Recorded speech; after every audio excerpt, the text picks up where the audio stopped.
preparadas las compañeras que corresponden al tema de la territorialidad, si están presentes, si están allí, si no van continuando en ese orden de ideas. Ya llegaron vamos a ver quiénes son compañeros de territorialidad. Miguel Díaz y Mayrolis Monterrosa, ¿están? Parece que no, ¿cierto? Y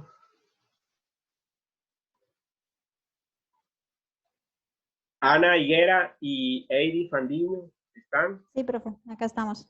Bueno, entonces arranquen ustedes. Desde allá está grabando. Pues hago una introducción general de esta sesión del seminario. Corresponde a una visión sociológica de estas dinámicas que nosotros podemos entender del urbanismo. La relación del capitalismo y la ciudad, no solamente de esas relaciones económicas y transaccionales. Aquí lo que vamos a ver en esta presentación que van a hacernos las compañeras en esta versión del seminario es una relación casi como semiótica y etnográfica de la ciudad contemporánea, vista desde, para mí, uno de los autores, digamos, más significativos en el escenario contemporáneo de la revisión y el análisis de la ciudad contemporánea. Entonces, chicas, tienen en este momento la palabra, pueden hacer, digamos, pantalla ampliada para que todos los compañeros la puedan ver completa. Y por favor, atentos todos a, digamos, este ejercicio de reflexión. Adelante, chicas. Bueno, buenas noches. A nosotros nos correspondió el tema del capitalismo y la ciudad de Richard Sennett, presentado por mi compañera Heidi Fandiño y mi persona Milena Higuera. Bueno, a nosotros nos correspondió la lectura de Richard Sennett, El capitalismo y la ciudad. Richard Sennett nació el 1 de enero de 1943 en la ciudad de Chicago. Es un sociólogo estadounidense adscrito a la corriente filosófica del pragmatismo. Es profesor emérito de sociología de la Escuela de Economía de Londres, profesor adjunto de sociología en el Instituto Tecnológico de Massachusetts y profesor de humanidades en la Universidad de Nueva York. Ha sido miembro del Centro de Estudios Avanzados en Ciencias de la Conducta y es miembro de la Academia Estadounidense de las Artes y las Ciencias y de la Sociedad de Literatura Royal de Gran Bretaña.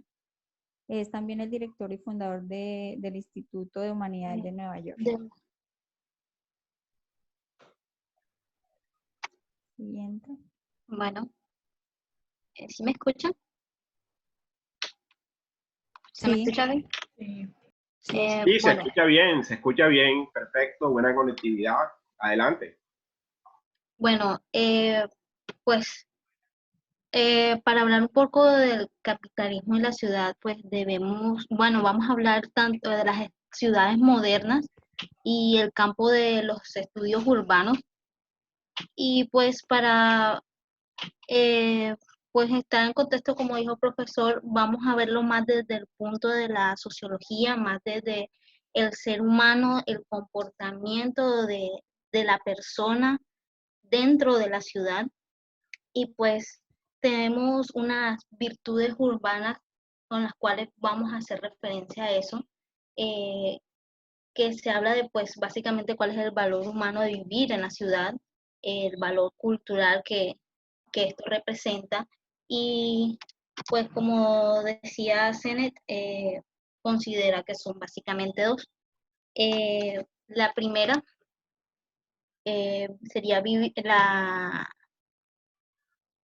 la sociabilidad, que pues en una ciudad es un lugar en el que la gente puede aprender a vivir con extraños, donde la práctica de la democracia moderna exige que las ciudades aprendan a introducirse en experiencias e intereses de vidas ajenas. Pues personas diferentes a ellos y como decía él, pues la similaridad atonta la mente, la diversidad la estimula y la expande.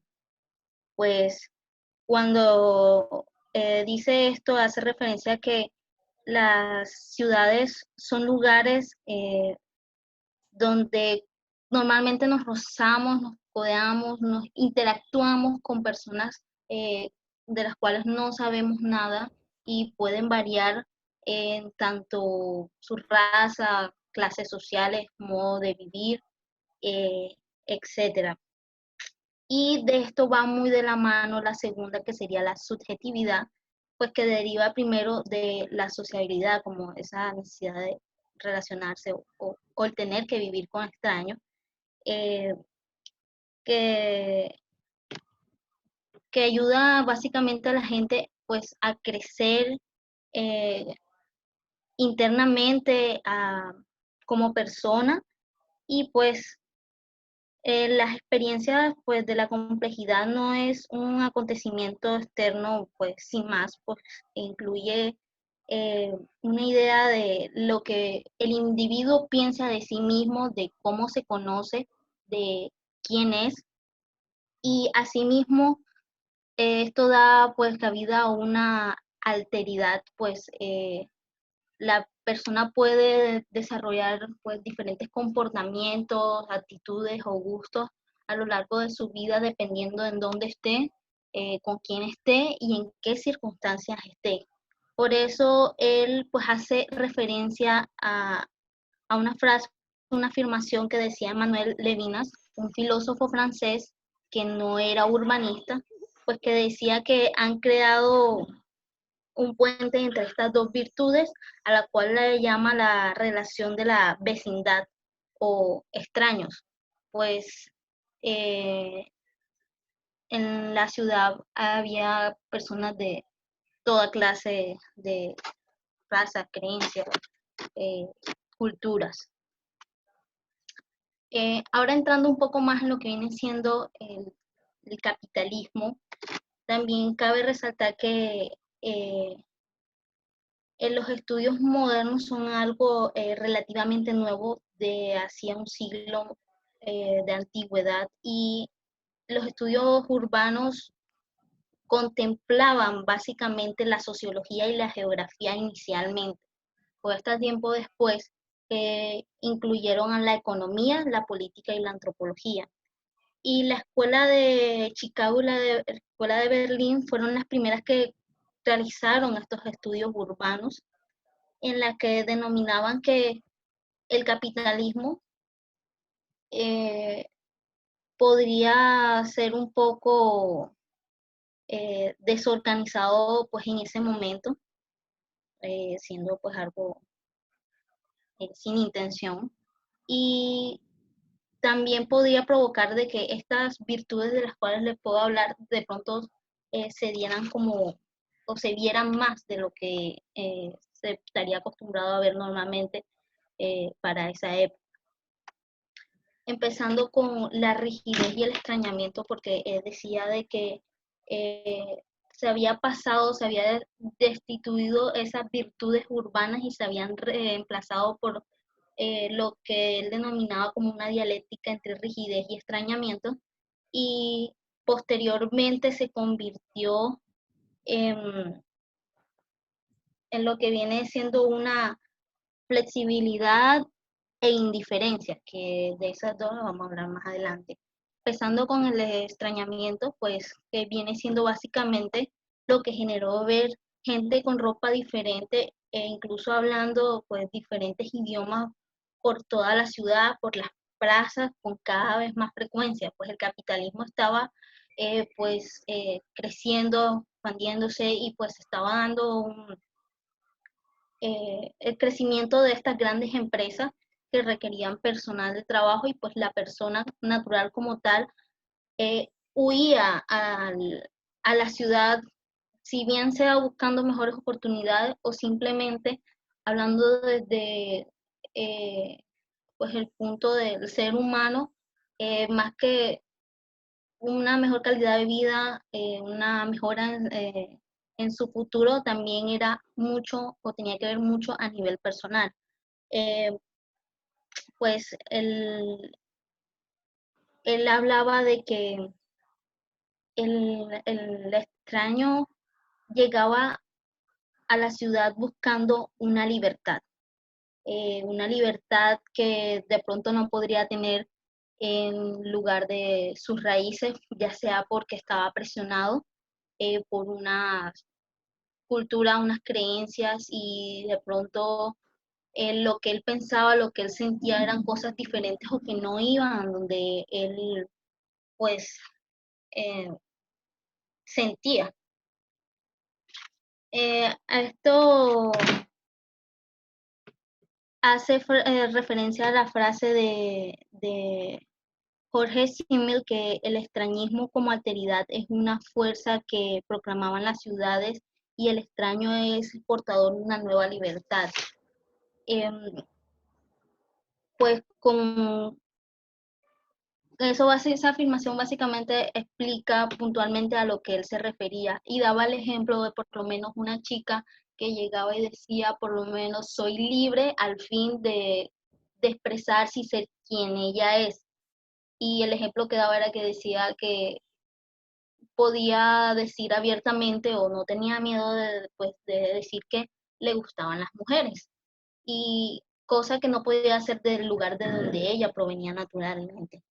Y bueno, este es considerado una versión bastante amable de la ciudad, pero que adquiere importancia porque la estimulación subjetiva de lo extraño se describe exactamente en los mismos lugares gobernados por las fuerzas emergentes de la rigidez burocrática. Entramos a hablar un poco más del capitalismo, eso con respecto a lo que viene siendo lo que producía en la persona y en el ser humano. Y hablando un poco de la rigidez burocrática, se presentaba más que todo en la época cuando estas grandes empresas, compañías que puede ser de bancos, ferrocarriles, querían eh, establecer su poder mediante estructuras grandes que simulaban templos o palacios, establecer su economía básicamente en piedra. Y, y pues Park Lewis Witt, quien hizo pues el análisis de la consolidación organizativa del capitalismo, que puede Luis Wright, así, Luis Wright. Bueno, Luis Vale. Wright. Gracias. Pues analizaba que la consolidación organizativa del capitalismo puede relacionarse con un territorio o una ciudad más que con su arquitectura, por lo mismo que acabo de mencionar. Les interesaba más que todo demostrar su poder económico mediante lo que estructuras majestuosas para ellos y pues sin pensar mucho en posición, lo que lleva pues, el urbanismo en la ciudad en ese momento. Y pues la Escuela de Chicago realizó unos mapas de las diferentes funciones dentro de la ciudad llamado 100 Charts, y donde los datos que allí se encuentran en los mapas hablan más que todo directamente del fenómeno de la burocracia, de cómo se desarrollaba eso dentro de la ciudad, dentro del territorio. Y que para pertenecer pues a la idea del entorno de la subjetividad urbana, pues el joven norteamericano se interesó por estos estudios que hizo inicialmente en la Escuela de Berlín, donde formulaba o lo denominaban como el orden moral de la ciudad por la composición en la que pues mostraban en esos mapas. Desafortunadamente no encontramos pues mapas para mostrarle exactamente de qué hablaba el libro, porque no está público, o sea, no se encuentra fácilmente. Y pues,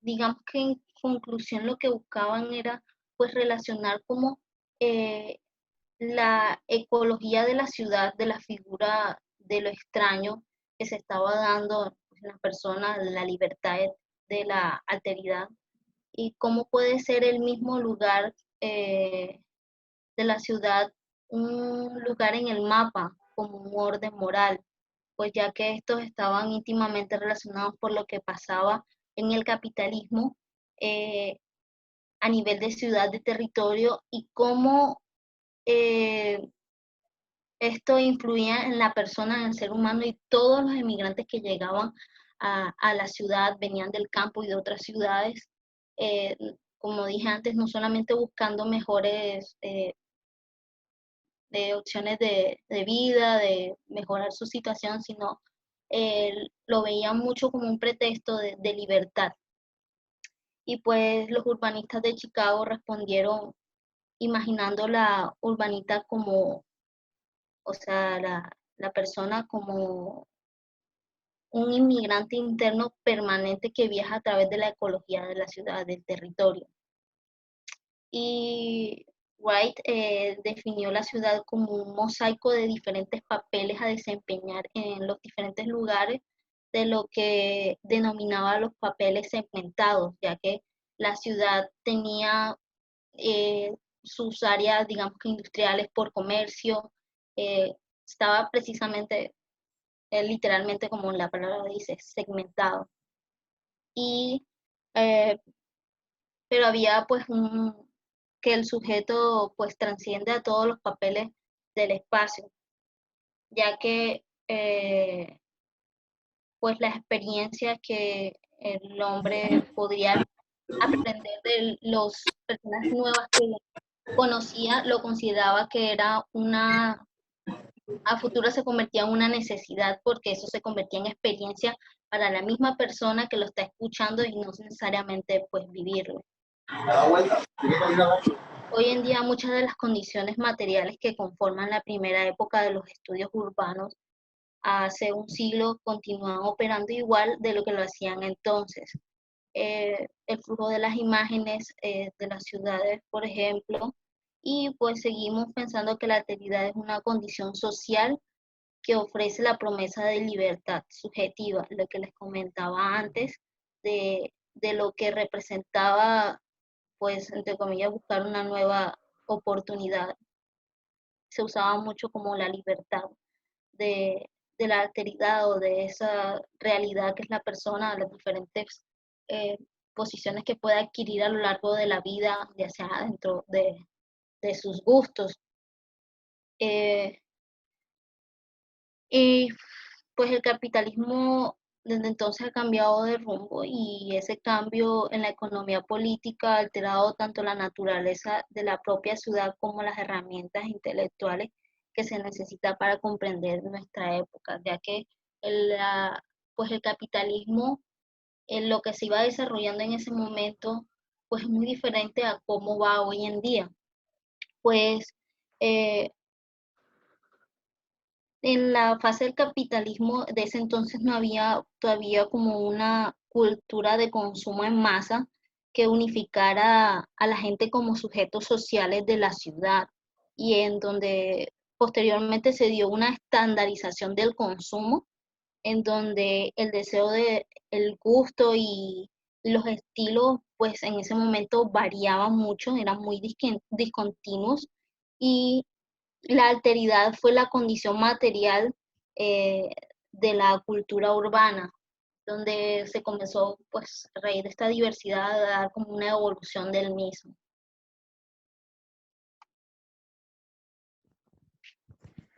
Bueno,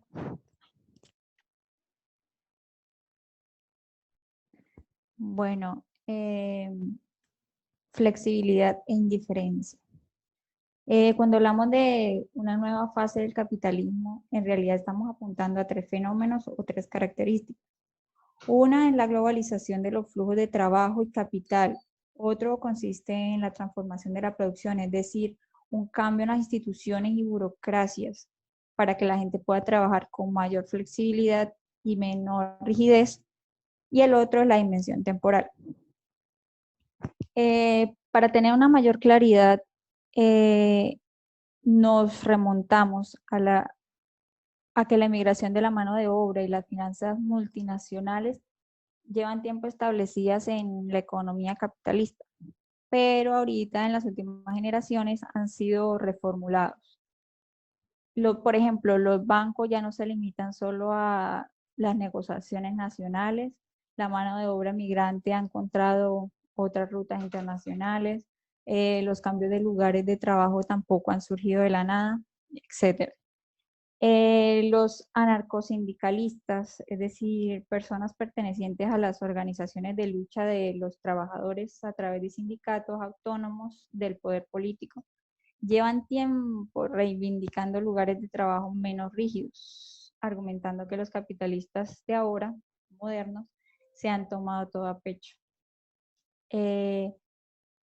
Como la revolución burocrática que hizo flexible este capitalismo aparece en las noticias menos que la globalización, el autor decidió empezar con esta parte de la historia, con Max Weber, que es un hombre considerado una de las grandes figuras intelectuales de los siglos XIX y XX, que mantuvo una incesante curiosidad por diversas disciplinas, como el derecho, la economía, la historia. Su trayectoria académica e intelectual le han situado como uno de los padres de la sociología. También uno de sus objetivos fue descubrir cuáles fueron las condiciones culturales que permitieron el desarrollo del capitalismo. La descripción que hace Weber, precisamente, de la burocracia nacional estaba fundada en una analogía entre la organización militar y la comercial. La imagen que se hacía de ambas era lo que él llamó o denominó el triángulo burocrático de Max Weber, del triángulo burocrático. ¿Me permiten un momentico? Por favor, perdón.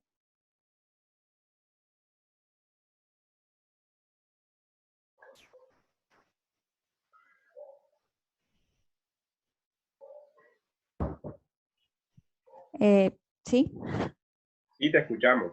Sí, Acá la pronunciación de Max Weber, como es alemán, se pronuncia como Weber. Max Weber. Ah, ok. Gracias. Weber. Si fuera ¿Max inglés, qué? Max Weber, así, Weber. Weber. Como es Okay. alemán, se pronuncia la W como si fuera V, como si decimos. Y yo siempre lo pronunciaba así. No, pero en alemán. Si Okay. es un Weber en inglés, si es, digamos, en inglés, Weber es Weber. Ah, ok. Pero este señor es alemán, entonces la pronunciación es Weber. Dale, adelante, adelante. Ok. Bueno. Ay,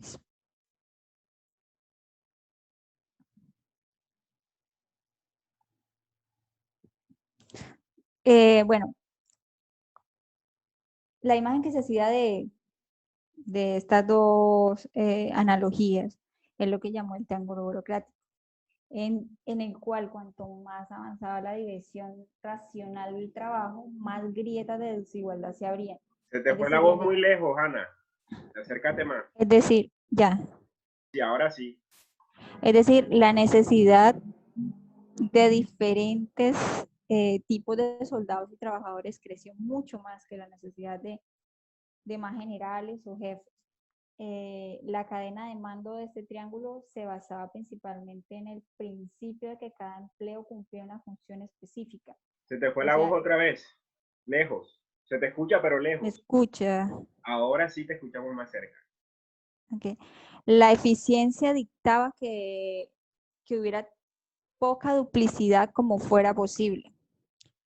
En la producción industrial, en este caso, este triángulo se encarnó en el fenómeno del Fordismo, que se refiere al modo de producción en cadena que llevó a la práctica Henry Ford el fabricante de coches de Estados Unidos. Este sistema que se desarrolló entre fines de la década de los 30 y principios de los 70. Supone una combinación de cadenas de montaje, maquinaria especializada, altos salarios y un número elevado de trabajadores en plantilla. Este modo de producción resulta rentable siempre y cuando que el producto pueda venderse a un precio bajo en una economía desarrollada. Es decir, una especie de microadministración militar del tiempo, a eso se refiere, y esfuerzo de un trabajador. Acá el autor nos da un ejemplo de la fábrica de coches Willow Run de la General Motors, que es un edificio de 1.6 kilómetros de largo y 400 metros de ancho, en el que entraba, por así decirlo, hierro y cristal por un extremo y por el otro salía un coche terminado, prácticamente. Ahí es donde entendemos nosotros que solo un régimen estricto y controlador podría coordinar la producción a esa escala tan gigante, grande.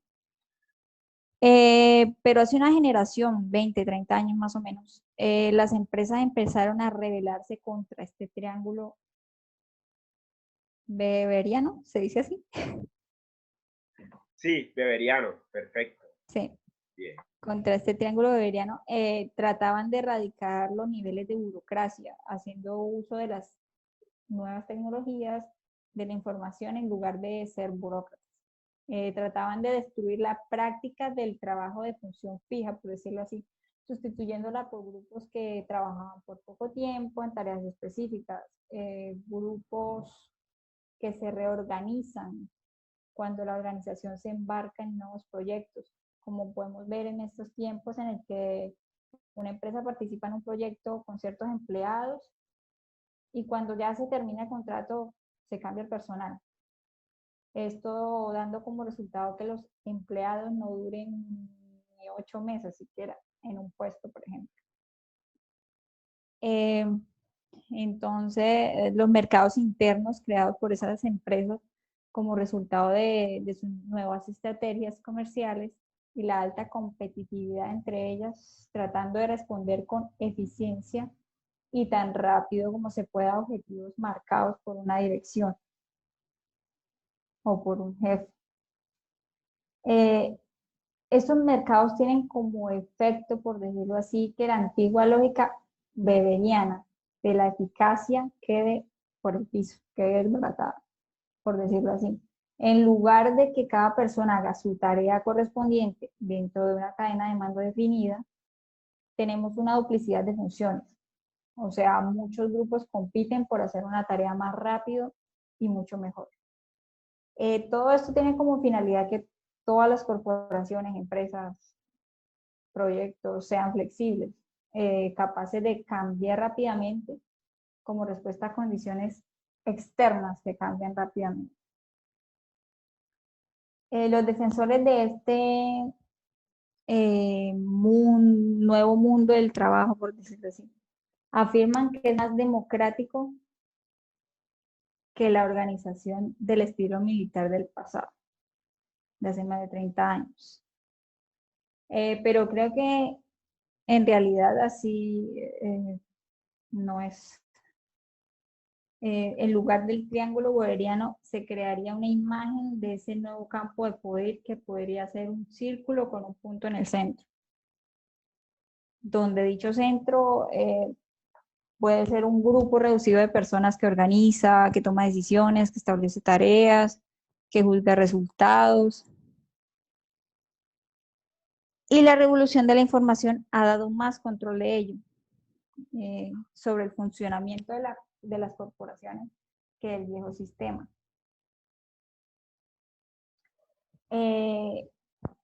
Bueno, ya que en el viejo sistema las órdenes se adaptaban y evolucionaban a medida que descendían por la cadena de mando. Los grupos que trabajan en la periferia del círculo son libres de reaccionar ante objetivos externos. O sea, pueden diseñar los medios para ejecutar sus tareas como quieran, por decirlo así. unos con otros, pero ellos no son libres de decidir cuáles han de ser dichas tareas. En el triángulo weberiano de la burocracia, hacer el trabajo lo mejor que se podía, cada cual traía su recompensa. La diferencia con el de ahora, con el círculo, con el círculo en el punto, en el centro, que era que la recompensa llega a grupos que ganan a otros grupos. Lo que el economista Robert Frank denomina, pásala a la otra, porfa, a la otra diapositiva.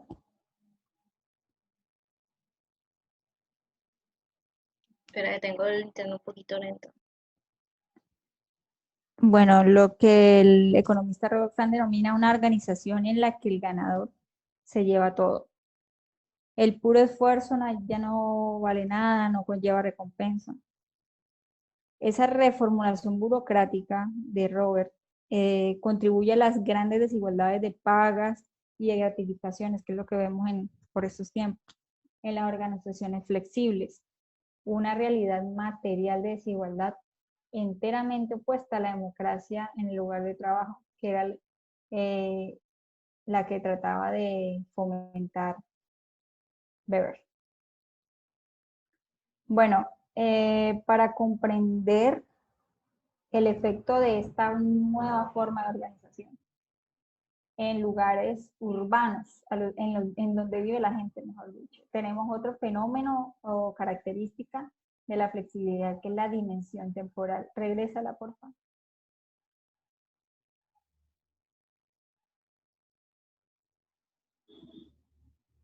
Bueno, ¿qué es la dimensión temporal? Este es el mantra, por decir así, que se repite una y otra vez en los lugares de trabajo flexible. Nada a largo plazo. Las dimensiones cortoplacistas, es decir, espacios cortos de tiempo, son evidentes en la sustitución de carreras claras dentro de organizaciones fijas por empleos. Empleos que consisten en una serie de tareas específicas y limitadas. Cuando termina la tarea, termina el trabajo, el empleo, por decirlo así. La reorganización de las corporaciones lleva a menudo abruptos e involuntarios cambios de empleo. Es lo que significa.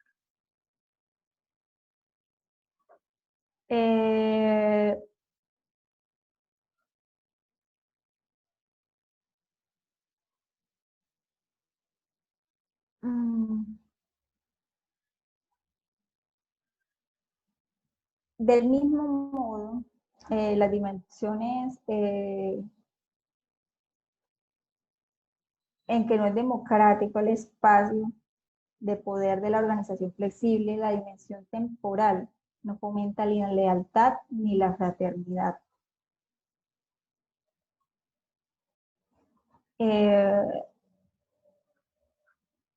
Es difícil, o sea, por decirlo así, de este modo, sentirse comprometido con una corporación que no tiene un carácter definido, es decir, que no actúan con lealtad tampoco hacia una institución inestable, que no te muestra ninguna lealtad al empleado tampoco. La falta de compromiso se traduce a la baja productividad y en un rechazo a guardar los secretos de la empresa. El trabajo a destajo, por decirlo así, pone a la gente bajo un estrés enorme. En los grupos perdedores, las fases finales del trabajo en común tienden a estar marcadas por las represalias. Y pues la experiencia de estar solo de forma temporal en una organización impulsa obviamente a la gente a desligarse, a no implicarse. Igual, como dicen y he escuchado por ahí, van a salir pronto de ahí.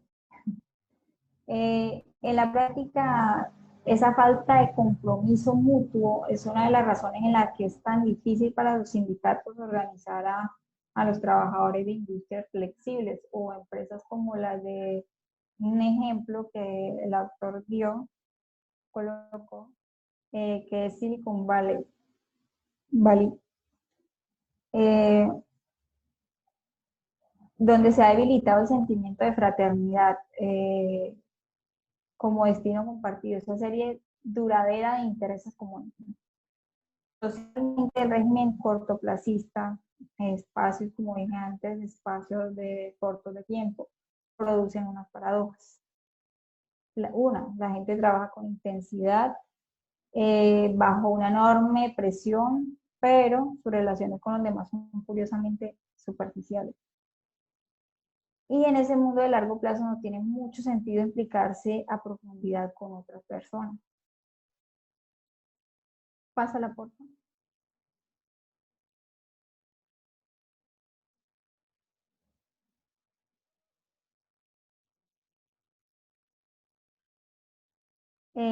Bueno, el razonamiento que el autor dio acerca de eso era que precisamente el capitalismo flexible tiene los mismos efectos en la ciudad que en el propio lugar de trabajo. Es decir, que del mismo modo en que la producción flexible produce unas relaciones en el trabajo más superficiales y a corto plazo, ese capitalismo también crea un régimen de relaciones superficiales y sin vinculación en la ciudad. Esa dialéctica de flexibilidad e indiferencia es un desafío tanto para quienes viven en las ciudades como para quienes se dedican a estudiar. Bueno, esta dialéctica que habla en esta parte del autor aparece bajo tres formas. La primera, que se expresa por el apego físico a la ciudad; la segunda, por la estandarización del entorno urbano; y la tercera, por las relaciones entre la familia y el trabajo urbano. Yo creo que la cuestión del apego físico al lugar es una de las más evidentes de las tres, porque los índices de movilidad geográfica son muy altos en el caso de los trabajadores flexibles. Porque, o sea, los trabajadores temporales del sector servicio, por ejemplo, el trabajo, ¿cómo decirlo? No es fijo. O sea, pueden estar cambiando de ciudad, o por ejemplo, da un ejemplo de las enfermeras de hospital, los que trabajan en los servicios, los reparadores de agencia también. O sea que la falta de empleo fijo supone que uno se apega menos al lugar.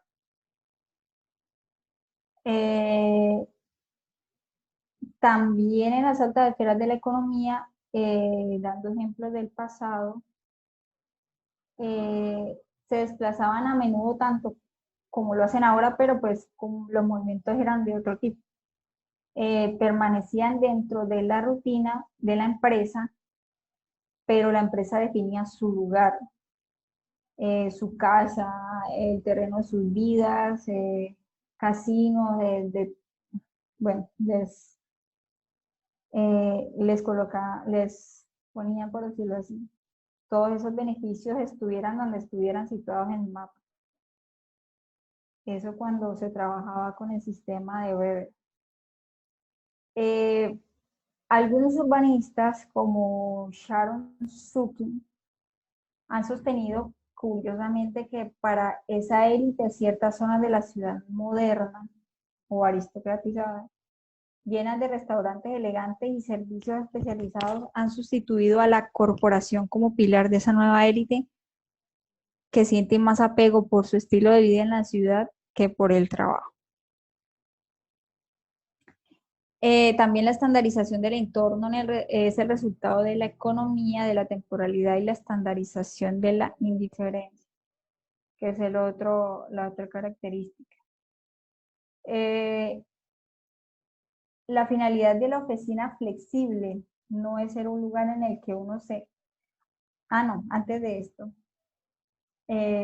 acá el autor da un ejemplo interesante de una experiencia que él vivió, en cual dice que llevó al presidente de una gran empresa a dar una vuelta por unos palacios modernos de despachos, de oficina en Nueva York, y él le dijo que eso no funcionaría en su empresa.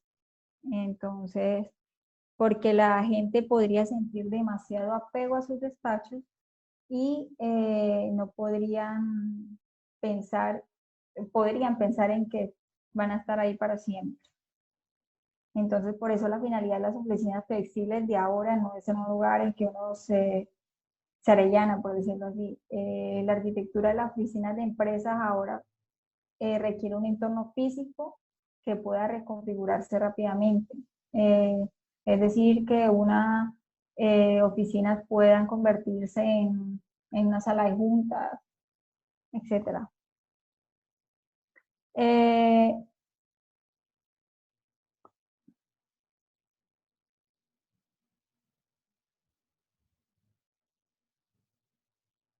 mm,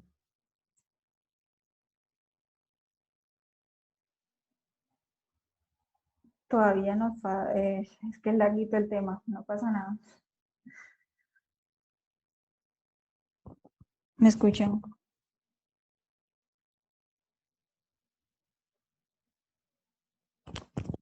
¿Me escuchan? Sí, sí se escucha. Sí, Sí, se escucha. Lo que Sí, pasa compañera, es se escucha. que tenemos pendiente, ¿qué les hace falta? Es que esa parte es bastante extensa. Todas Y son... pues yo traté de resumirla. No, no, dale, tranquila. ¿Qué les hace falta para que hagan, digamos, en 2 minutos logren redondear toda la idea para que concluyan y demos paso a las otras dos presentaciones? Bueno, eh,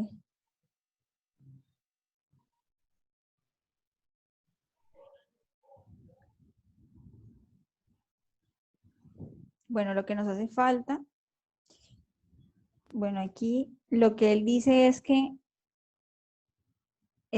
para redondear más, eh, que la dialéctica de la flexibilidad y la indiferencia plantea tres dilemas, o sea, él vuelve y los argumenta, que son los anteriores, que es un dilema de ciudadanía, de despertar en la esfera pública, puesto que la conexión entre inestabilidad y estandarización hace que la gente se mantenga indiferente a los lugares públicos. Y finalmente que el dilema de apego sincero y verdadero a la ciudad. El dilema la economía política de hace un siglo planteó el problema de cómo liberarse de la rigidez. La ciudad encarnaba esa rigidez en su ecología, pero paradójicamente en la novedad y tosquedad de la población urbana, la propia concentración de extraños parecía prometer también una vía de escape de la rigidez, o de lo que llamaron la jaula del hierro de Werth, o sea, una promesa de libertad. Y pues ahora tenemos ciudades con corporaciones globales móviles, trabajadores flexibles, un capitalismo dinámico decidido a borrar la rutina. Aunque parezca paradójico, esa economía inquieta produce en la ciudad rupturas políticas, una estandarización del ámbito físico y nuevas presiones para retroceder a la esfera privada.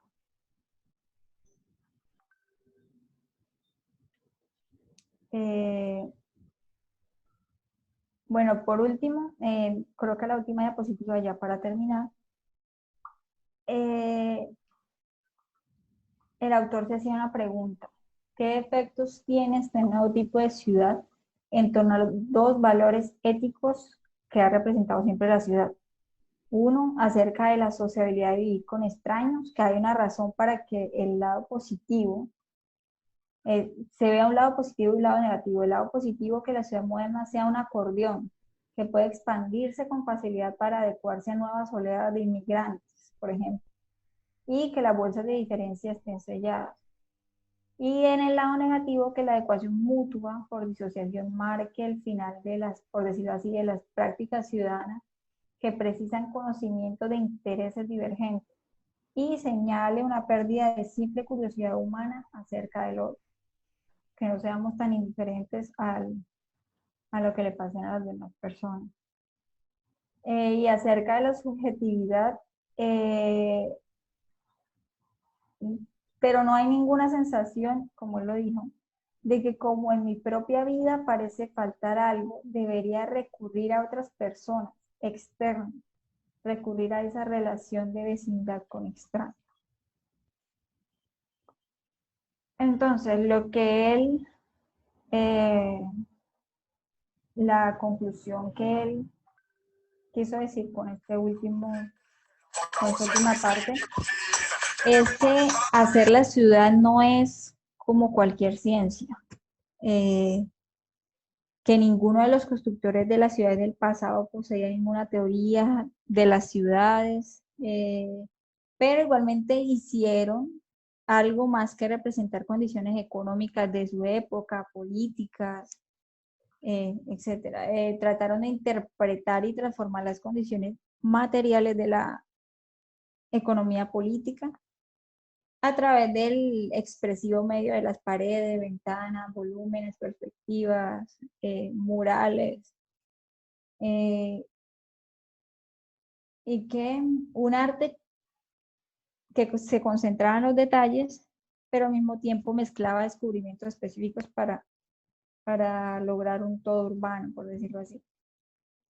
Y ya, para finalizar, el capitalismo actual nos impone una tarea específica.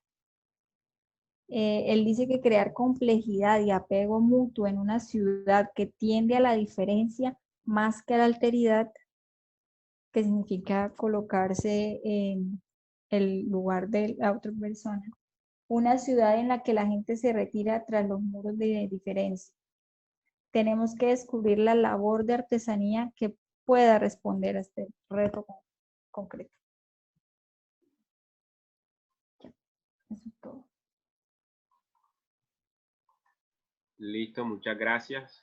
Muy bien. Siguiente grupo.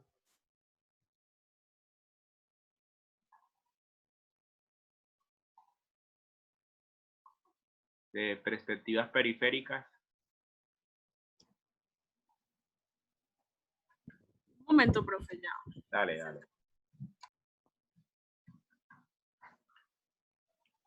Vayan guardando preguntas, inquietudes, reflexiones, pueden ir haciéndolas en el chat para que las compañeras y el resto del grupo puedan reflexionarla y así vamos adelantando la discusión.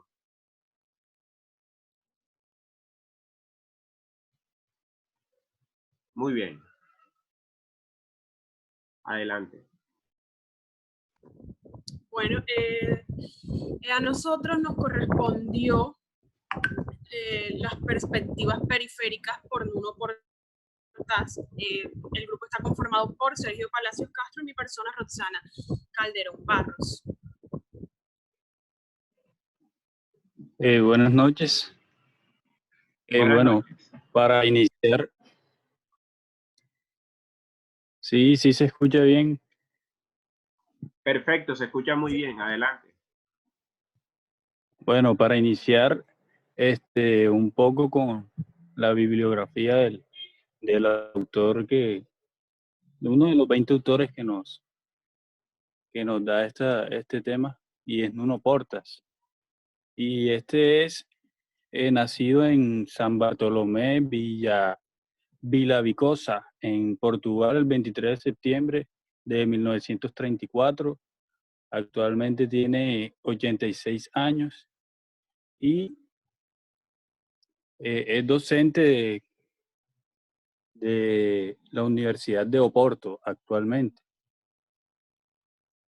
Bueno, es docente de urbanismo de la Facultad de Arquitectura de Oporto, además de que es urbanista y fue urbanista en variados registros. Como profesor, también fue de la Facultad de Lisboa, presidente del Consejo Científico y del Centro de Estudio de la Facultad de esta misma, director del Máster de Planificación y Proyectos del Medio Urbano, ha sido profesor invitado en numerosas universidades europeas y sudamericanas.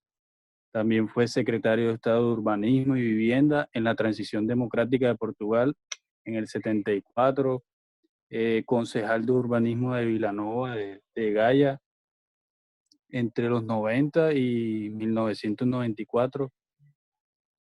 Bueno, este también ha sido autor de obras, entre estas los 20 autores, el urbanismo en 20 autores, también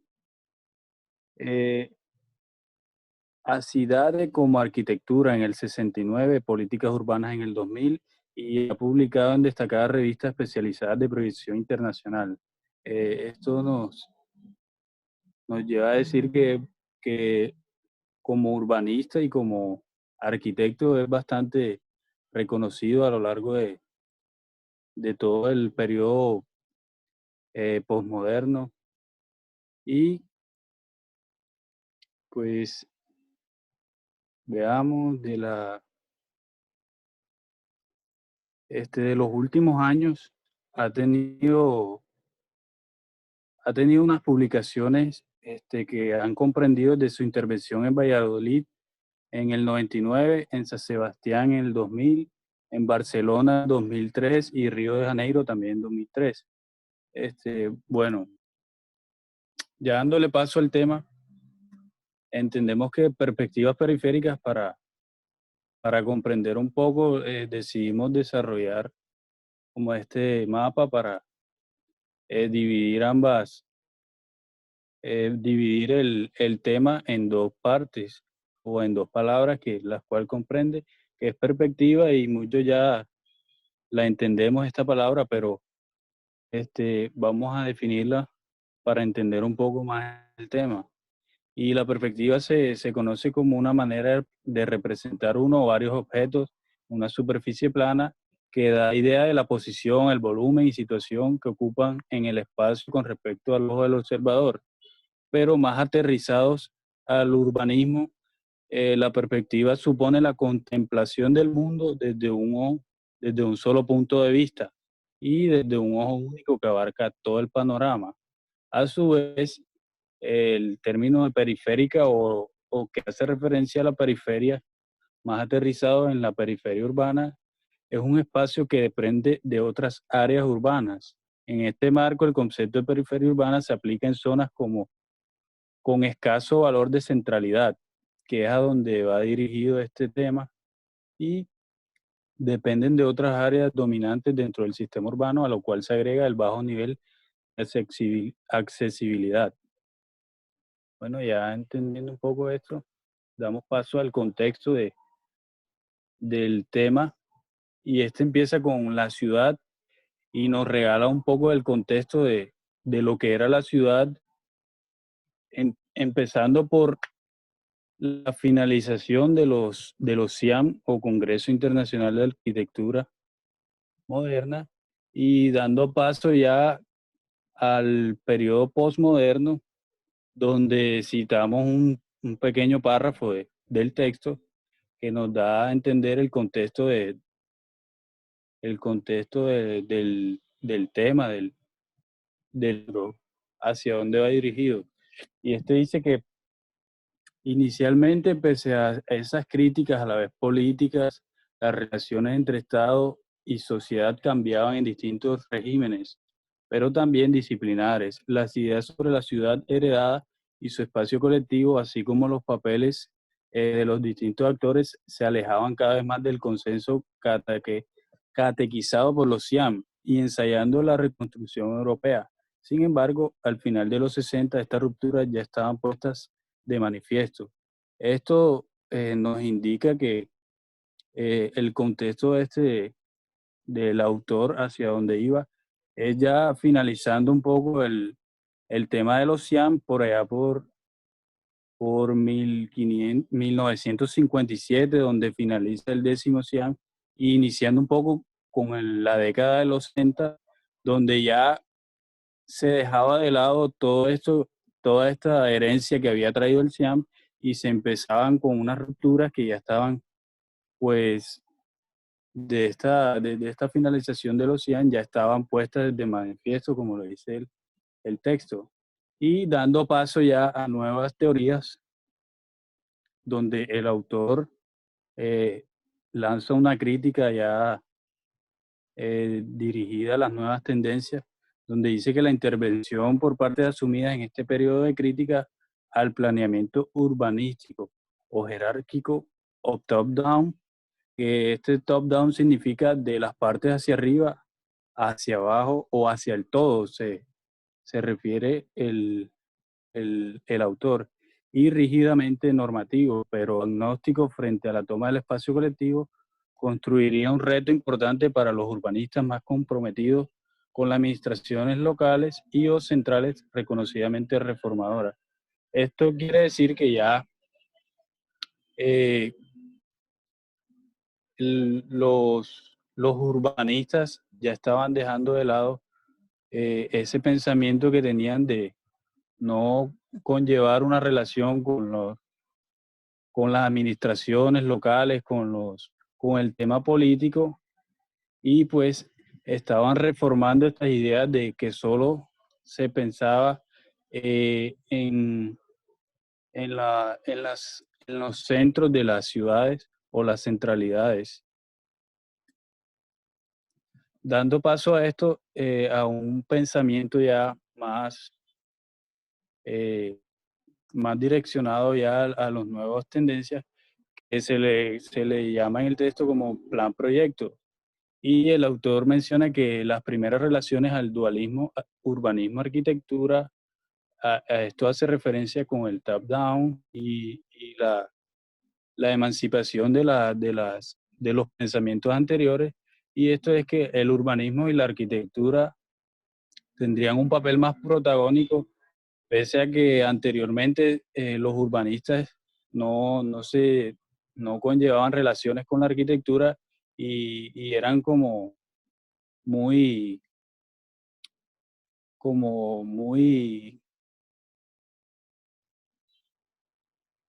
perdón, se me olvidó la palabra, eran como muy solitarios en su rama, el urbanismo por su lado y la arquitectura por su lado. Entonces, este nuevo ideal de plan proyecto eh, saldría en algunos pocos y quizás los últimos planes generales de ordenación de grandes ciudades que han intentado la vía del plan diseñado extensivamente, manzana a manzana, bulevar a bulevar, y además doblando la regulación típica de las ordenanzas. El autor lanza un ejemplo como el de Madrid a principios de los 80, pero también el de Bolonia, de Pavia, de Barcelona, de Grenoble y de Turín. Estas imágenes que vemos acá son los ejemplos que menciona el autor, y es que este mencionado plan proyecto da cuenta de cómo las ciudades se ordenaban de forma que partían del centro y de ahí del centro eran que desarrollaban las demás superficies o el demás terreno urbano. Y esto, pues, como lo dice el plan de diseño extensivamente, manzana a manzana, bulevar a bulevar, donde lo vemos acá en Madrid, que podemos ver un diseño de forma bastante regular, y el centro lo vemos como de formas un poco más irregulares. En la primera imagen ya vemos la segunda imagen, que es Madrid, donde se puede ver un poco más de distorsión,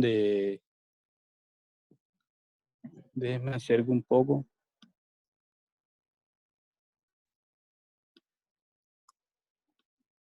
Un poco más de desarrollo más desordenado a comparación con Barcelona. Y por último, una ciudad bastante interesante que menciona el texto, que buscándola nosotros eh,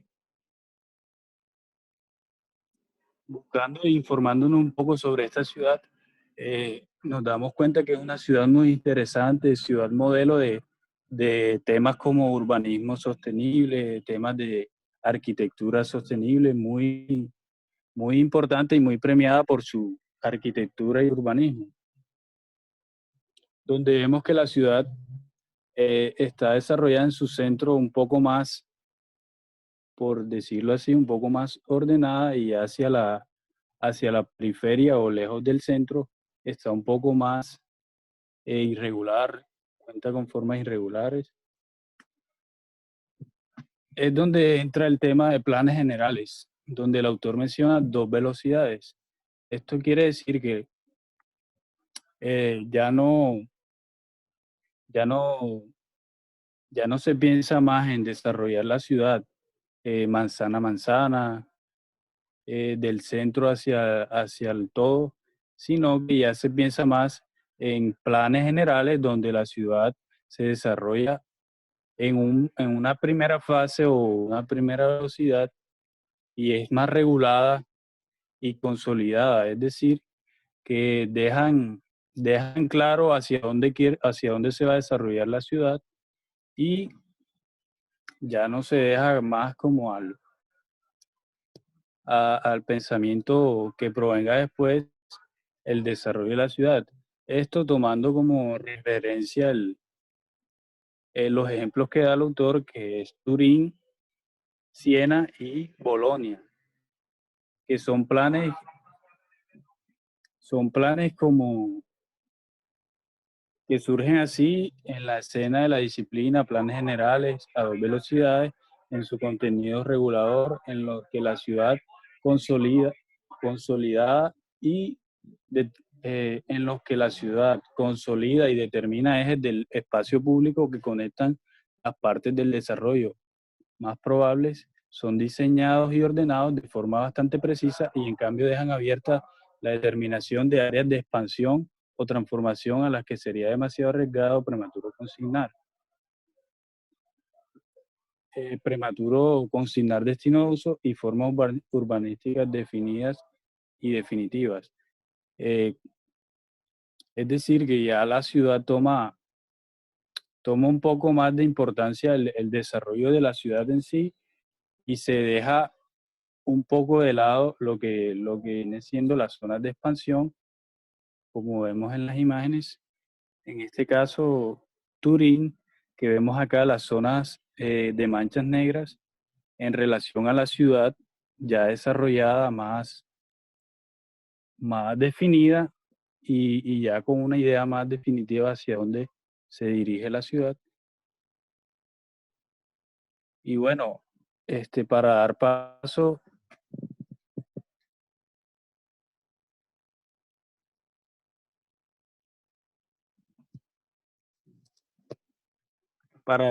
a la compañera, profe, disculpe que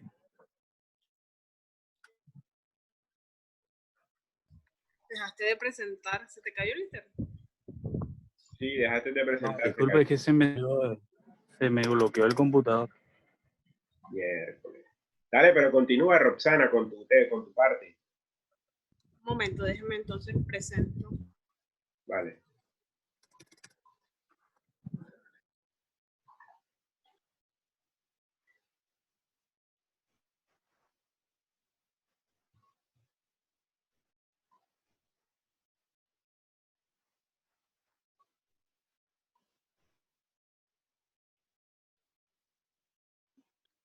Por las conclusiones para finalizar. Ok, espera un momento. ¿Ya me pueden escuchar? ¿Aló? Sí, te escuchamos bien. No quiere bajar. Bueno. Bueno, estas serían como las conclusiones de esta parte en la que se divide el texto, esta primera parte. Entonces, dale, Sergio, continúa. Hola. Bueno, sí, para finalizar, el autor lanza unas conclusiones que, para mi modo de ver y para de mi compañera, da mucho que pensar respecto a la actualidad y hacia dónde va encaminado nuestro proyecto. Y voy así a leerlas, citándolas del mismo texto. Y es que este tema da parte a que el pensamiento del autor vaya generado hacia la rivalidad que había anteriormente entre el urbanismo y la arquitectura, lanzando la primera conclusión. Y es que el problema de la forma urbana general en los planes subsiste con la forma de los planes, con la forma, es decir, los planes generales urbanos y los planes de forma, se refiere a que muchas veces anteriormente los proyectos iban encaminados a desarrollar eh, zonas de la ciudad y no pensaban en la forma general de la ciudad. Entonces, esto dejaba que la ciudad se fuera desarrollando y la forma urbana fuera tomando una forma no definida y tampoco pensada. Entonces, sigue por analogía, ya que los llamados proyectos urbanos están tan presentes hoy en día como formas estratégicas de intervención a la ciudad, también hay que abordar el problema de la forma en los proyectos urbanos, o sea, el de la forma que tomarán los proyectos que conllevan designios que sobrepasan su ámbito físico. Y sigue con la siguiente conclusión, y es que en el espacio variable y determinación asumidamente no homogénea de un plan, sea general, especial o parcial, podrán coexistir elementos diseñados obligatorios para cumplir y elementos de espacios no diseñados para interpretar, proponer y, si es necesario, adaptar, de acuerdo con las reglas de procedimientos transparentes. Aquí hace referencia a lo que mencionaba anteriormente, a que ya la ciudad fuera desarrollada en una forma definida y lo que vendría siendo las áreas de expansión y los demás terrenos aledaños a la ciudad ya tendrían esta opción de irse pensando consecutivamente a la ciudad, pero no dándole esa importancia que se le daba en sí a la ciudad y a su centralidad.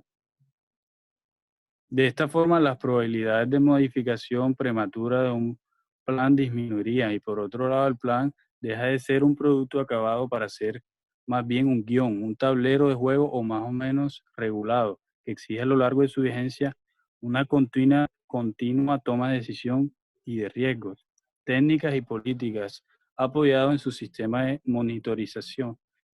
Es decir, que la ciudad no, al no darle importancia a lo que viene siendo las zonas de expansión, le daba como margen a que estas áreas de expansiones siguieran un guión, como lo dice el texto, o tomaran las mismas políticas de desarrollo, dándole esa opción a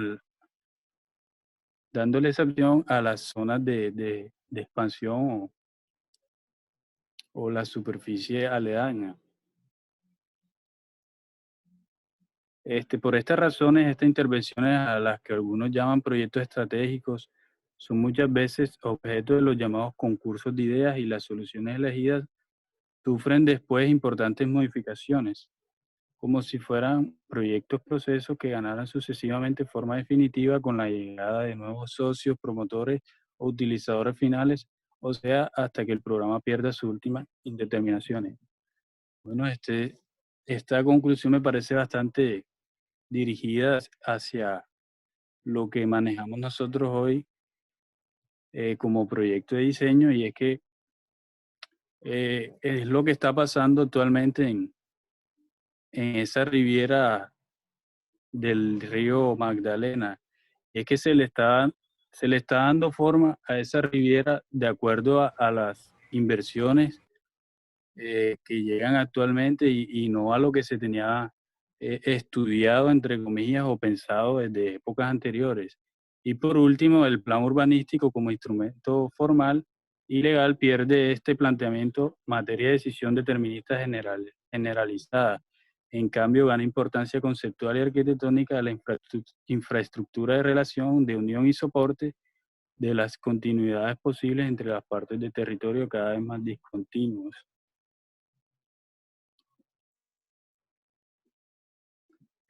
Continúa, compañera. Bueno, esta parte me parece bastante importante antes de cerrar con este primer ciclo, porque habla de esa, bueno, cuando se refiere a los concursos de ideas, porque cuando el arquitecto toma como posición en el planeamiento de la ciudad, comienza de pronto a incorporar ese pensamiento que él tenía y comienza como a desarrollarse ciudades como hitos, como el ejemplo de las ciudades como Barcelona, ciudades planificadas o tan estructuradas y que de pronto se piensa mucho en la belleza, pero pierden importancia otros aspectos que más adelante se van a mencionar.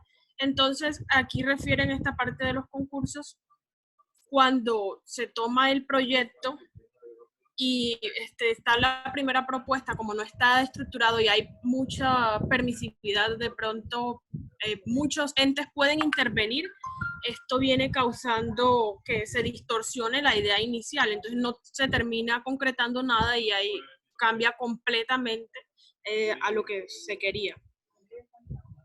Un momento.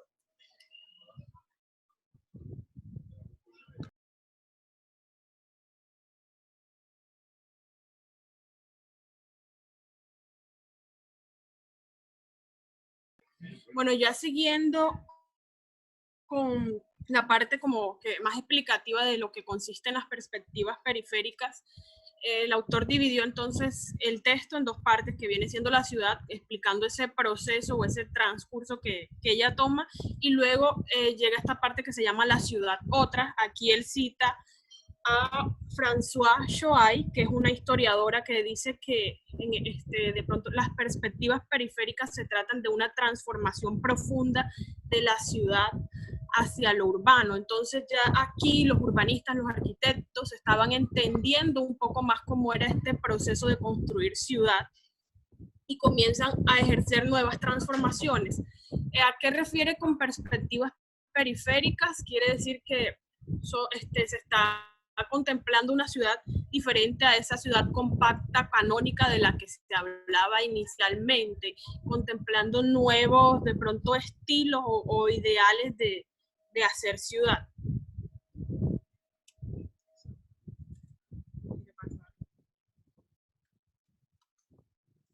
Bueno, para resaltar o para explicar esto mejor, tenemos tres características que ayudan a determinar esta estructura que se le va a dar a la nueva ciudad. Entonces, como primera medida tenemos la discontinuidad con fragmentación o difusión de las distintas partes.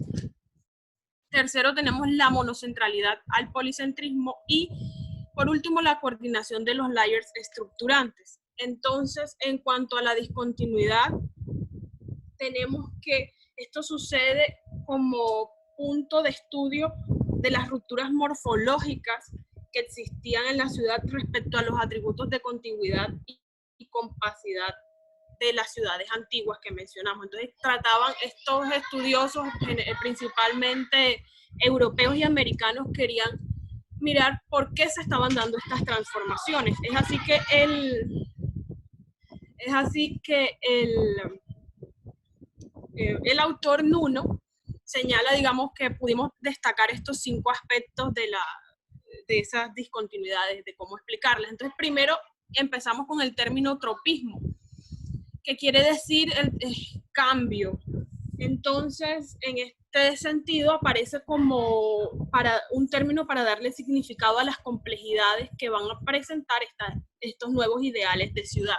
Entonces, ¿cuáles son estos cambios? Son unos cambios de sistema. Se pasa de un sistema de espacio colectivo a un sistema multimodal. ¿A qué se refiere con este sistema multimodal? Un sistema multimodal lleva una infraestructura compleja que incluye efectos túnel y nudos, como la imagen que estamos mirando, y nuevos ambientes diferentes a esos bulevares y a las calles que conectaban a las ciudades compactas de las que hablamos ya y que otros compañeros han tenido la oportunidad de hablarnos. Entonces la ciudad se convierte o se vuelve algo más geográfico y menos canónico, y entonces lleva a una fragmentación, pero una fragmentación que aún así mantiene las relaciones internas estrechas, percibiéndose una unidad en esa ciudad. Entonces aparece como tercer punto lo que sería la fragmentación como diversificación. Entonces, esta fragmentación resulta de la extrema diversificación de las morfologías y las tipologías edificadas naturales que han resistido el asedio de las transformaciones.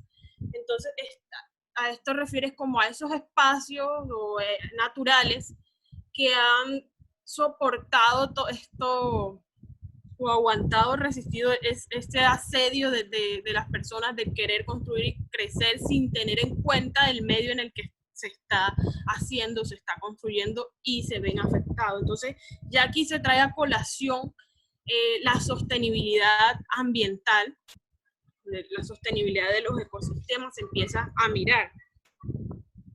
Pero cabe aclarar que esta reevaluación de la ciudad y de sus nuevos tejidos no la excluye de la necesidad de densificar la ciudad o de demoler, si es el caso.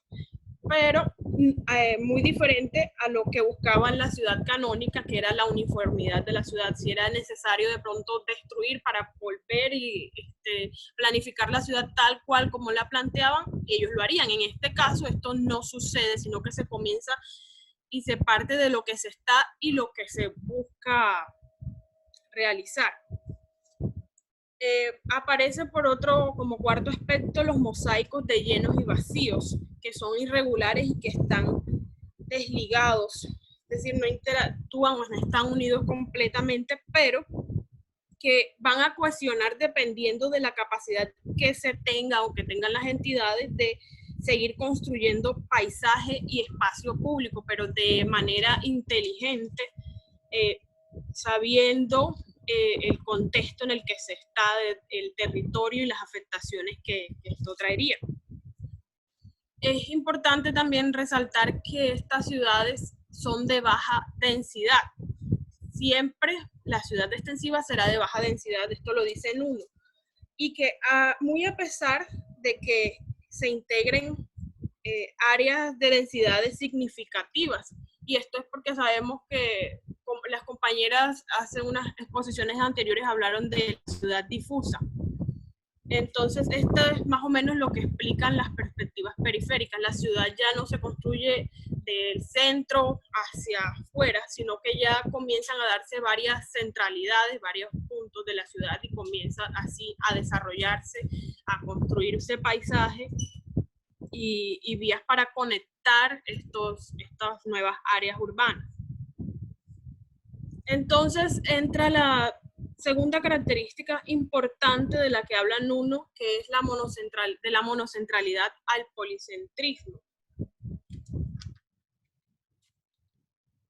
Entonces esto viene siendo una tendencia a formar con o sin planes condensaciones nodales de actividades que están diversificadas y dan lugar a los sistemas de centralidades en red.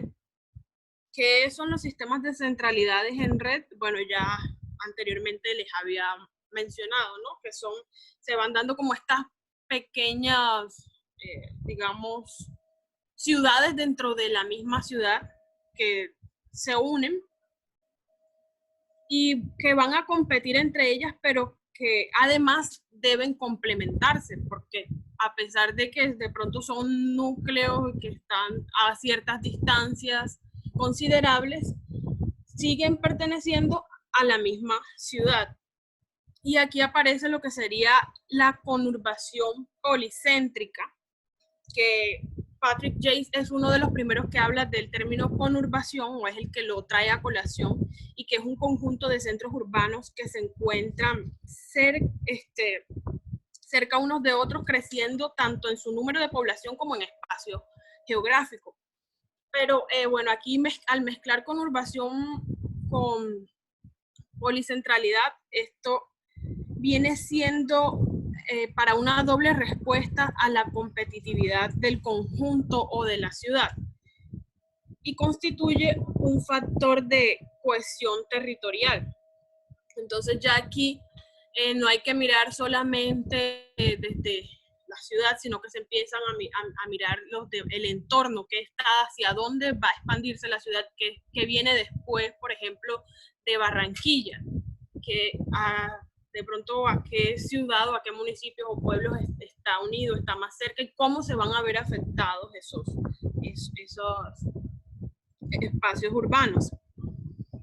Aquí mostramos un ejemplo entonces primero de lo que vendría siendo la ciudad concentrada. Un ejemplo es la ciudad de Londres y por otro la ciudad de Yakarta en Indonesia, que viene siendo un ejemplo de ciudad dispersa, que si bien no es de pronto el ideal de lo que refieren uno, sí podemos mostrar que tiene ciertas características importantes de este tipo de ciudad.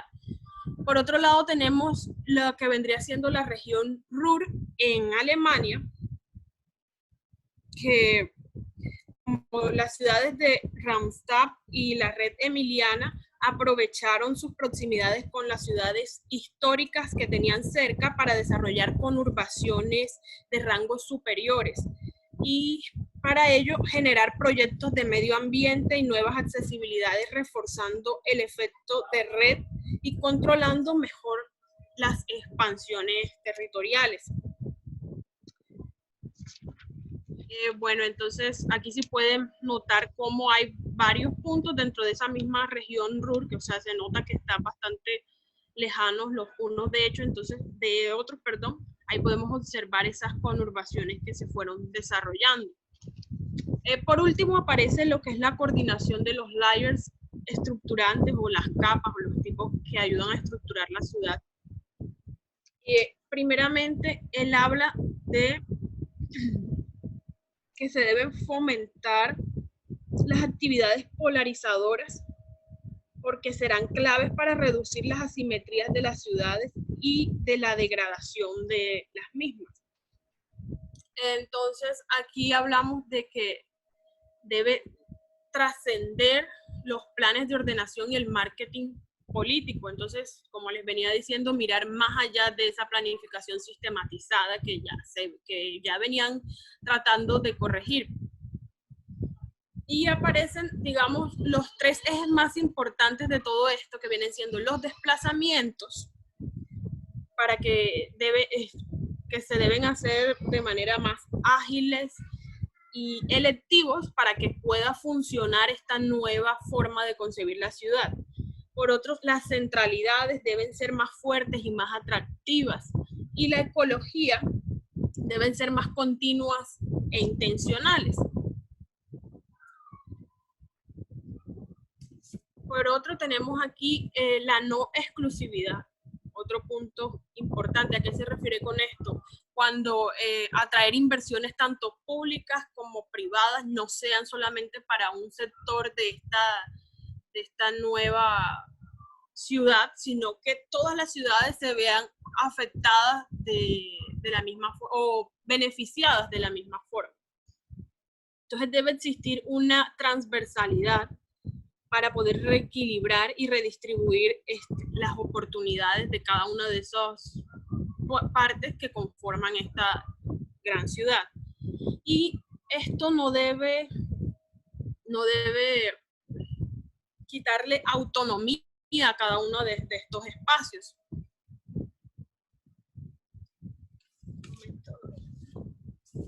¿A qué refiere él con esta autonomía?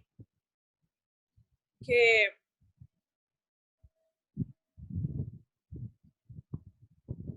deben responder localmente a la diversidad de las demandas sociales. Entonces, por ejemplo, muy a pesar de que... ¿Me escuchan? Hola. Sí, sí. Okay. Claro, te escuchamos. Finaliza. Bueno, a lo que él refiere con esta autonomía es que la ciudad, si bien, bueno, hay varios puntos, es una misma ciudad, cada una debe buscar la forma de pronto de crecer, de progresar, de desarrollarse, sin dejar de lado que pertenecen a una misma ciudad y que por ende todas deberían desarrollarse, claro, teniendo en cuenta esas características que cada una tiene y que las hacen, de pronto las diferencian un poco de la otra, tanto características sociales como ambientales, entre otras cosas. Bueno, entonces, lo que entendemos que Nuno dice, si bien de pronto todavía falta mucho camino para poder lograr que estas ciudades se den de una manera propicia, sí es un buen acercamiento a lo que debería buscar la ciudad. No podemos retroceder como arquitectos ni como urbanistas.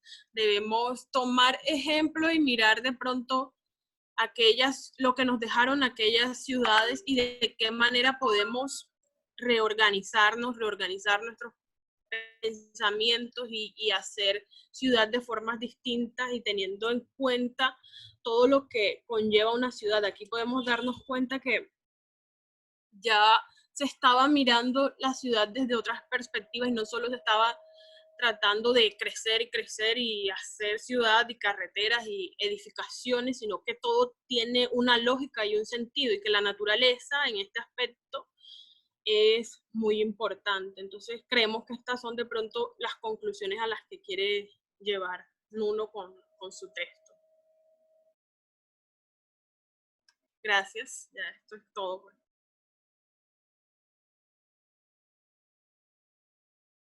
Creo que muy bien, excelente. Yo creo que las dos presentaciones dieron cosas muy interesantes. No nos va a dar chance de continuar con encajar estos dos elementos que empezó hablando Richard Sennett. Trata de, digamos, de explicar de manera general en Nuno Portas con estas perspectivas periféricas, porque son escenarios que son importantes para el taller que están desarrollando ustedes. Son elementos conceptuales que a ustedes les van a servir para despejar algunas dudas. Miren la importancia al final que le da Nuno Portas a los elementos geográficos, a las continuidades que hay en un paisaje, en un territorio, en donde hay unas determinantes que no solamente obedecen a la lógica de lo urbano, de lo arquitectónico. Miren lo que plantea la idea de los planes, cómo salirse de esa idea y esa reflexión o ese canon, digamos, de la ciudad clásica o moderna, digamos, en términos generales.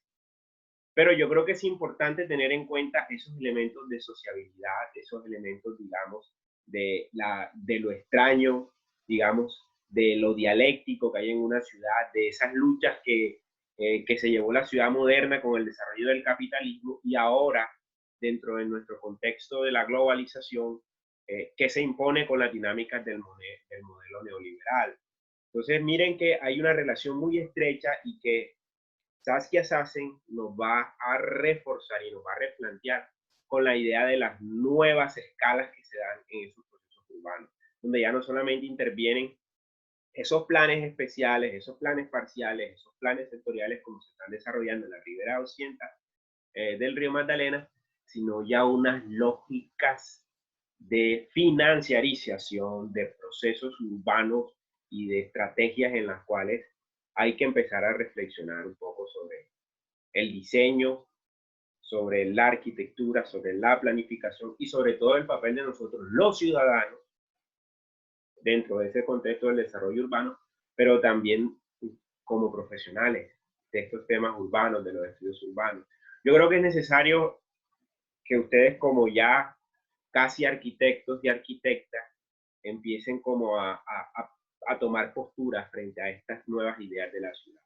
Si esos elementos que denunciaron las compañeras y el compañero sobre esas ideas de ciudades policéntricas, de policentrismo, de esa reflexión crítica a la ciudad difusa y de pensar en unas alternativas mucho más desarrolladas al diseño y repensadas también en la reflexión de la ciudadanía, volviendo nuevamente a lo que plantea Richard Sennett, cómo se identifica el ciudadano en una ciudad, si la ciudad lo libera en sí, o otra vez lo encierra en esa jaula de hierro, como lo interpreta Max Weber, como una necesidad de burocratización.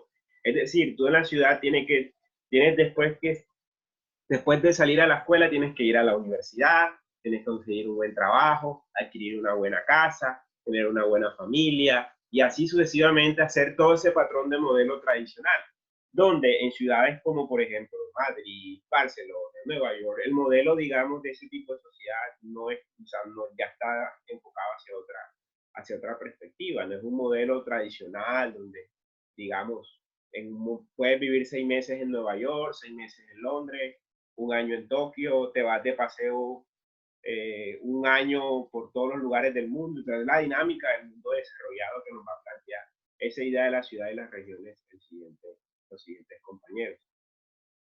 Vamos a abrir una ronda de debates, de preguntas, de reflexiones. Yo creo que ya se está despertando un poco o ampliando mucho más la brecha para empezar a plantear algunas ideas en torno a ese esquema que estamos empezando a trabajar. Si quieren pueden habilitar sus cámaras para que podamos hacer el debate más cercano, más ameno, no tan aburrido.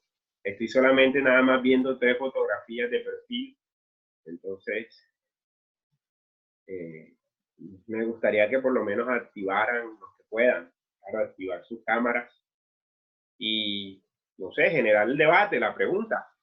Ojalá pudieran hablar a quienes ni siquiera les he escuchado la voz.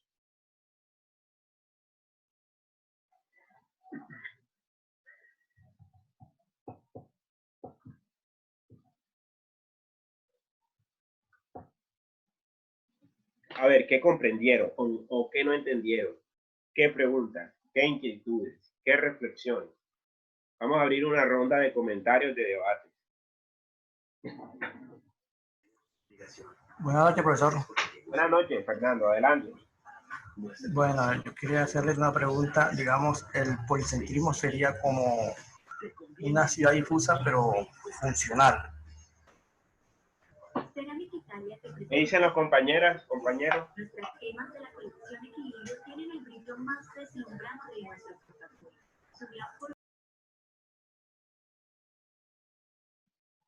¿Están ahí? ¿Roxana o Sergio? ¿Cómo que no le escuché, profe, que repita? Sí, repite la pregunta, Fernando. Bueno, que si el policentrismo, digamos que se plantea como, digamos, un modelo funcional, digamos, porque tiene sus centros, están dispersos, pero que a la vez prestan, digamos, una función integral entre ellos mismos. Entonces la pregunta mía sería que si ese policentrismo sería una ciudad difusa funcional. Pues según lo que expresan uno, sí podría serlo, sin embargo hay que de pronto tener en cuenta ciertas cosas para que funcione. O sea, puede ser funcional siempre y cuando aspectos como el ambiente, por ejemplo, se tengan muy en cuenta y se logren llevar de mejor forma, porque hay ciertas ciudades, si bien son difusas, de pronto el entorno queda un poco de lado, entonces él por eso dice que hay que hacer más espacios verdes, pero de manera intencional. Entonces yo diría que sí pueden llegar a ser funcionales. No sé si en este momento haya de pronto una ciudad que sea totalmente funcional, pero puede llegar. Hay unas variables que juegan un papel significativo, Fernando. La variable tiene que ver con el tema de movilidades y la variable también de las densidades. Es decir, eso sucede en algunos casos de ciudades europeas o regiones europeas, como que las pusieron las compañeras de todo lo que es la región del Rin en Alemania, que es toda una lógica y una dinámica sobre el río. Pero esa dinámica de las ciudades sobre el río implica también una serie de nodos especializados en que cada una de las ciudades, por ejemplo, crea unas dinámicas en una región. Estamos hablando a nivel regional.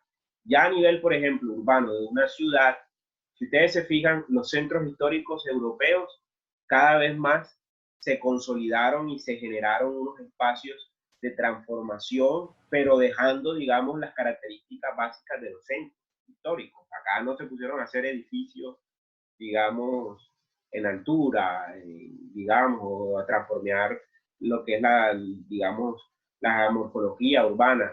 Simplemente han empezado a incorporar esa historicidad de los centros históricos a las dinámicas contemporáneas. Entonces ya los centros históricos dejaron de ser, digamos, quizás funcionales para la vivienda o para la cultura, y ahora son más hacia, digamos, espacios de entretenimiento o demás. Entonces, eso hace más referencia a una transformación que implica una multifuncionalidad de nodos o de multicentralidades, en donde aparecen unos escenarios en donde, por ejemplo, aparte del centro histórico, puede aparecer un barrio, o se puede localizar un mall, o se puede localizar un parque. En algunas ciudades europeas, por ejemplo, el tema del parque es fundamental. Acá en América Latina, por ejemplo, la ruptura de esos policentrismos empieza a darse con el modelo de la ciudad, o esa, digamos, lo que yo llamaría urbanismo híbrido, ese proceso del urbanismo, de querer todavía mantener las tradiciones, digamos, de la arquitectura colonial o de los procesos urbanos originarios, con la ciudad republicana y la transición hacia los modelos de la ciudad moderna, han generado unas dinámicas en la ciudad bastante complejas. El ejemplo del caso de Barranquilla, el Paseo Bolívar en relación al centro cívico. Son dos centralidades que se dieron en unos momentos específicos. Y si nos vamos, ¿cuál siguió la centralidad? La siguiente centralidad siguió siendo, por ejemplo, la Plaza de la Paz. Después, cuando la Plaza de la Paz se configura, podemos decir que la centralidad ya dejaron de ser espacios públicos integrales. Estamos hablando de Paseo Bolívar, centro cívico donde se concentra el poder, Plaza de la Paz, donde se concentra también todas unas actividades en torno a unas nuevas espacialidades tipo plaza, y ya después se configuran zonas comerciales, como la 72, y ahora podemos hablar de nuevas centralidades ligadas a los malls, a los centros comerciales. Ahora Buenavista es el que manda la parada del modelo de crecimiento y se difunda una centralidad. Y ahí que vemos que Barranquilla está cada vez más pareciéndose a un modelo de una ciudad yo diría, entre difusa tirando a confusa. No sé si de pronto me logran comprender, pero es más una ciudad como confusa. Entonces, esas son las paradojas que el modelo de desarrollo latinoamericano tiene, o sea, que no tiene ni de lo americano ni de lo europeo.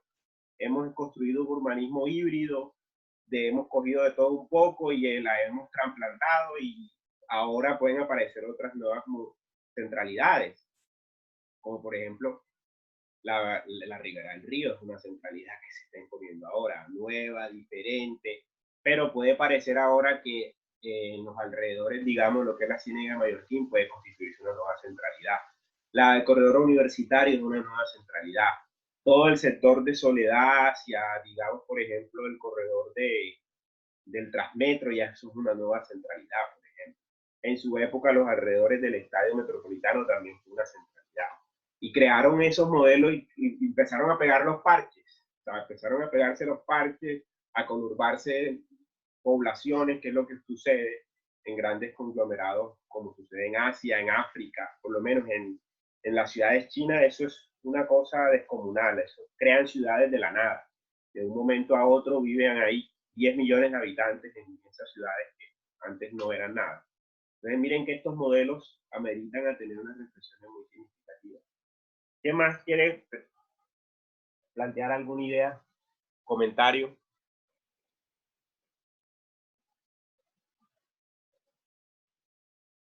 ¿Reflexión? ¿Pregunta? Muy buena pregunta, Fernando. Muy buena pregunta. No, profe, yo querría de pronto aportar de que eso va muy de la mano con lo que pues comentaba Levinas, que hablaba de una relación de vecindad con los extraños, y esos espacios públicos, esas plazas y esas centralidades se prestan para que se dé pues esas relaciones y esas interacciones que tiene naturalmente el ser humano. Correcto, tienes todo, ahí hay mucho que plantear, donde el urbanismo incorpora la idea del espacio público. El espacio público como un escenario de encuentro, un escenario de relación con esa discontinuidad que están generando los procesos urbanos. Si ustedes se fijan, los nuevos procesos de desarrollo urbano implican encerramiento del entorno habitacional. Es decir, conjunto cerrado, con vigilancia, porque obviamente la gente se cuida de un atraco, de un robo, del extraño. Entonces el espacio público se convierte en un escenario estratégico. Pero a ver, el espacio público, ¿en qué condiciones? Pues siempre vigilado, en permanente estado como de sitio, lo que se le llama en términos de Michel Foucault, un espacio vigilado, un panóptico. No sé si ustedes han trabajado o han escuchado desde el punto de vista de la arquitectura esa idea del panóptico, de la función que todo lo ve, y Foucault se basaba principalmente del diseño arquitectónico de las cárceles, donde hay un centro operacional que observa todos los reclusos, y ese es, digamos, el modelo panóptico que se viene desarrollando desde el siglo XVII hasta el presente. ¿Qué más? ¿Qué otra reflexión?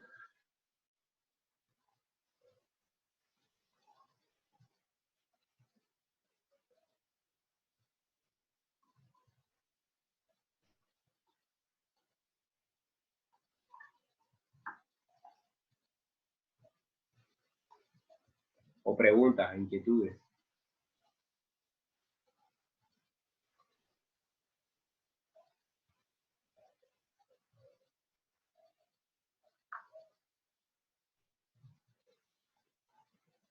O activen los videos para ver si están ahí, por favor.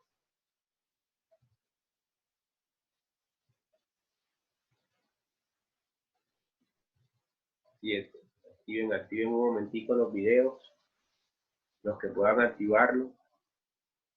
Y los que no, ya por lo menos para enero, esperemos que ya todos por lo menos podamos tener una clase donde nos podamos ver las caras. Eso motiva mucho, ¿no? Tanto a ustedes como a nosotros los profesores. No les dé pena.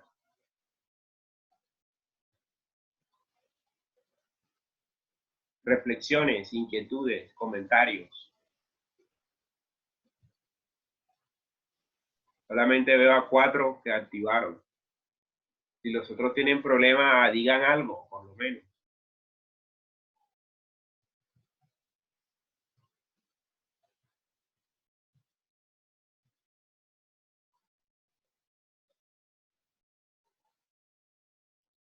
Profe, ¿Sí? yo solo quería como mencionarle que se echara una ojeada al modelo de ciudad que es Grenoble, que Ah, está sí. ubicada en Francia. No, eso, muy Muy bien. interesante. Muy interesante. Sí, sí, claro. Grenoble es una de las ciudades muy interesantes del modelo de desarrollo urbanístico, porque ha tenido, como lo señaló Sergio, un modelo integral. Está sobre digamos, una zona, digamos, del meandro del Sena.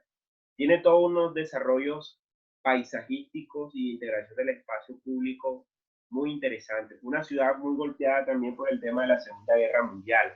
Es decir, es un modelo muy interesante de revisarlo. Y en realidad, cada ciudad tiene su oportunidad para generar un proceso de desarrollo urbanístico integral. Quizás en este momento Barranquilla está como en una oportunidad significativa de tantas que ha tenido en la historia de establecer un nuevo modelo o un modelo, digamos, a lo Barranquilla, no imponer modelos o copiar modelos de Guayaquil, de Puerto Madero, sino si entienden verdaderamente quienes están planificando la ciudad, cómo es la estructura del espacio y el paisaje y del desarrollo urbano de Barranquilla, pues creo que aquí se pueden generar unos procesos de desarrollo muy interesantes, integrando todo ese desorden que hay, porque se puede, o sea, en medio de estas dificultades y penurias se pueden hacer cosas que se pueden trabajar y realizar de manera mucho más específica.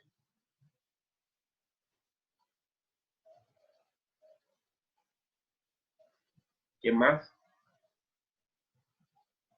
¿Preguntas, inquietudes? Bueno, si no hay, pues si nadie más quiere compartir sus videos, pues nos vemos la próxima clase con las últimas sesiones del seminario. Ya yo pasé lista, así que no se preocupen. Y nos estamos, los que sí les recargo antes de que se vayan, que revisen el SIGBI. Es un comentario simplemente de recomendación. O sea, no lo tomen ni como regaño, sino como recomendación. Nosotros estamos en un sistema bastante complejo, que es esta virtualidad, que a veces algunos nos mantiene como estresados, digamos, con mucho trabajo, abultados. Pero yo he tratado de ser un poco flexible y de establecer unas estrategias didácticas que quizás en la plataforma, cuando ustedes ingresen, si ya han ingresado, pues se ve que hay muchas actividades, pero en realidad son, digamos, espacios en los cuales, o ejercicios en los cuales ustedes solamente van a responder una pregunta. En el caso, por ejemplo, de los videos documentales. Entonces, es necesario, por ejemplo, que ustedes en este modelo que estamos haciendo de presencialidad remota o de clases remotas, que ingresen por lo menos hasta 2 y 3 veces a la semana en la plataforma de Sitio y vayan revisando no solo lo que hay en mi clase, sino lo que hay en todas las clases. Pero habitúense a revisar permanentemente la plataforma, porque siempre van a haber contenidos o van a haber actualización de contenidos y es recomendable que ustedes lo hagan como si fueran al salón de clase. O sea, reemplacen la ida a la universidad, se demoran 1 hora, hora y media en un sobús, en un colitoral o en un urba playa de llegar de su casa a la universidad. Acá van a estar desde su oficina, desde su cuarto de estudio, desde la cama, desde el comedor, se van a conectar desde celular y les va a quedar mucho más fácil. Si tienen algún problema con el manejo de la plataforma, escríbanme, que yo cualquier cosa, pues de lo poco que conozco, que sé de estas plataformas y de las tecnologías, pues le puedo aportar. Pero hagan que esa plataforma de Sitbit fuera como el salón de clase. Entonces, muchas actividades que están ahí colgadas me van a servir a mí para colocar notas. Entonces, es importante que ingresen, que participen, o sea, yo no voy a calificar ahí ni mal ni bien, me gustaría que participaran. Entonces, revisaran esos videos documentales, se los vieran, algunos ya los he pasado al correo, la mayoría ya están montados en el correo electrónico, perdón, en la plataforma de Sitbit. Si tienen alguna duda sobre la actividad, me lo pueden preguntar al correo o me lo pueden preguntar dentro de la plataforma. Todo es a modo de recomendación para que ustedes no se sientan tan recargados y empiecen como que a equilibrar los tiempos. Yo sé que algunos trabajan o algunos están o tienen muchas clases o las otras clases les ponen más trabajo que estas, en fin, o aquí. Ya nosotros estamos terminando la primera parte de este curso, que es este ejercicio de seminario. Ya vamos a entrar más en el trabajo práctico del taller integral de diseño, pero sí, por favor, la idea es que ustedes adelanten los ejercicios que hay en la plataforma. Es a modo de recomendación porque vi hace pues, muy poco que solamente habían 2 personas que habían contestado. Entonces es importante que ingresen. Si no saben contestar un foro, díganlo sin pena, escríbanme al correo y podemos hacer los ejercicios o mostrarle cómo se responden los foros, cómo se responden los ejercicios que tienen que montar en las clases. En fin, toda manera de recomendación, extiéndanle. Igual, bueno, igual queda grabado en el video, porque no he dejado de grabar, queda grabado en el video y así pues le reproduzco a los compañeros que no pudieron asistir hoy a clase. Entonces, no sé si tienen alguna pregunta, alguna duda respecto a este tema de la plataforma.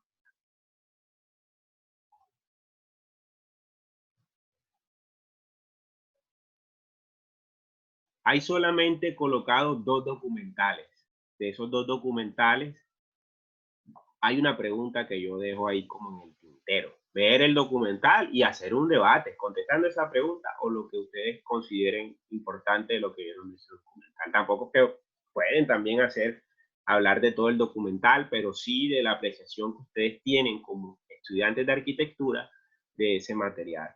hay un ejercicio muy sencillo que es un esquema de un rápido diseño integrado, que eso lo vamos a dejar más bien para cuando regresemos de enero, porque no nos va a dar chance como de hacer el ejercicio. Pero Sí. por lo menos esas dos actividades son claves para yo tomar una evaluación de una nota individual. Profe, hace poco yo revisé también, solamente habían 4 personas que han respondido lo de la última pregunta, que tenemos la fecha para hoy. Y yo quería saber si allí uno podría también como comentar lo que algunos compañeros ya habían publicado. Porque no... Mira, Fabricio, de eso se trata, comentar qué escriben los compañeros. O sea, de eso se trata, ser interactivos. No me hagan el ejercicio a mí, también entren y, como dicen por ahí, denle palo a los compañeros. Y dar palo no implica que seas el enemigo, que te lo eches el enemigo, no. Estamos en la academia y eso edifica. Y muy interesante que se haga en ese medio, porque así tratamos como de también desintoxicarnos de estas pantallas y nada más ver nombres. Y ya por lo menos yo leo y sé, ya sé que fulano de tal, y ya le veo la cara, sé que tiene argumentos, que tiene algo que contar, que tiene algo que decir, que hay posición, o sea, o que no hay posición, o que simplemente, como dicen por ahí, es un lambezuela, es un achantado, o de pronto no leyó, no se vio bien, o tiene una perspectiva teórica o política o ideológica diferente al uno, diferente al otro. Y ahí vamos como haciendo el debate, un debate sano, académico.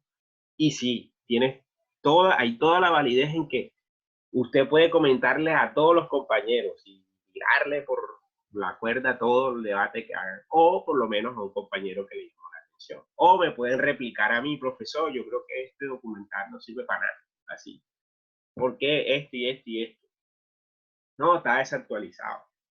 No, hay unas cosas que, no coinciden, me parecen como que están de mayo. Obviamente los documentales están en un contexto que se dieron unos años específicos y que eso es debatible. Pero la idea es que se orienten un poco con esa pregunta, por eso hay una pregunta orientadora. Entonces, fíjense muy bien de esa pregunta orientadora y desarrollan el debate, el comentario, y llevan ustedes. Por eso les digo, es necesario que entren a la plataforma. Ojalá pueda ser todos los días, pero por lo menos nosotros damos 4 horas a la semana. Teóricamente ustedes le deben dedicar 8 horas de estudio a esta asignatura. Por crédito, por cada crédito es 1 hora y por cada hora son 2 horas que tienen que dedicarle al estudio. Obviamente que en aras de la flexibilidad, por la situación que nos encontramos, no le van a dedicar 8 horas a una asignatura que damos de 4 horas y hasta más, porque nos hemos pasado hoy. A veces nos pasamos un poquito. Yo le estoy pidiendo por lo menos que ingresen 2, 3 veces a la semana. 1 hora, 2 horas que ingresen, leyendo los comentarios de los compañeros, respondiendo cositas, es suficiente. Y así se van habituando a estos escenarios yo no le llamo de virtualidad, le llamo de complejidad. Ya cuando regresemos a la universidad, si es que ustedes regresan, digamos, alcanzan a regresar para cuando se gradúen o estén en proceso de tesis, ya pues la dinámica va a cambiar y de pronto ya ahí sí podemos discutir un poco más con detalle y nos va a dar más tiempo de hacer este tipo de reflexiones face to face. Preguntas, comentarios.